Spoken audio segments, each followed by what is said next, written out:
નમસ્કાર, આપ જોઈ રહ્યા છો યુટીસી ન્યૂઝ।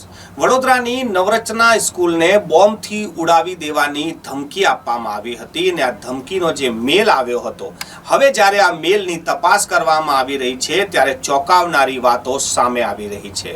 આ મેલ જ્યાંથી કરવામાં આવ્યો છે, જે વ્યક્તિના નામ પર કરવામાં આવ્યો છે અને કોના નામ પર કરવામાં આવ્યો છે, આ ખૂબ જ ચોંકાવનારી વાત હવે બહાર આવી રહી છે।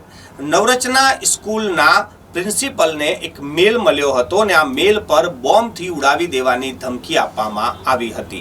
જ્યારે તપાસ કરવામાં આવી ત્યારે સ્કૂલમાં કોઈ પણ એવી સંદિગ્ધ વસ્તુ ના મળી, પરંતુ આ જ્યારે બોમ્બની ધમકીવાળો મેલ આવ્યો છે ત્યારે સાયબર ક્રાઇમ આ મામલે હવે જ્યારે તપાસ કરી રહી છે ત્યારે ચોંકાવનારી વાત સામે આવી છે। આ મેલ જેના નામ પર કરવામાં આવ્યો છે તે તમિલનાડુના ડીજીપીના પુત્રી છે। ડીજીપીના પુત્રીના નામ પર આ મેલ કરવામાં આવ્યો છે અને તેનાથી પણ ચોંકાવનારી બાબત કે જે મેલ આઈડીનો ઇસ્તેમાલ કરવામાં આવ્યો છે તે એનઆઈએની લિસ્ટમાં મોસ્ટ વોન્ટેડ વ્યક્તિ છે।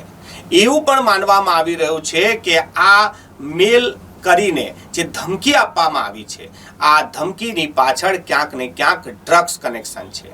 ગુજરાત પોલીસ પોતાનું ધ્યાન ડ્રગ્સથી હટાવે તેના માટે આ મેલ કરવામાં આવ્યો હતો અને બોમ્બની ધમકી આપવામાં આવી હતી।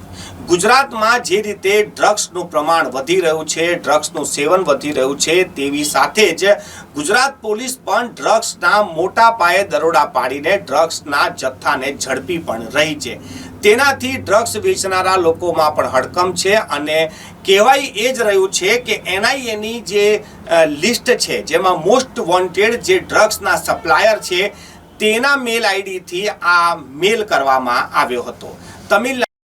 ગુજરાત પોલીસ વધુ તપાસ કરી રહી છે કે આની પાછળનું સાચું કારણ શું હોઈ શકે છે। આ ઘટના કોઈ નાની ઘટના નથી। ગુજરાતમાં ડ્રગ્સના કનેક્શન સાથે આ બોમ્બની જે ખબર આવી છે તે ખૂબ જ ચોંકાવનારી બાબત છે।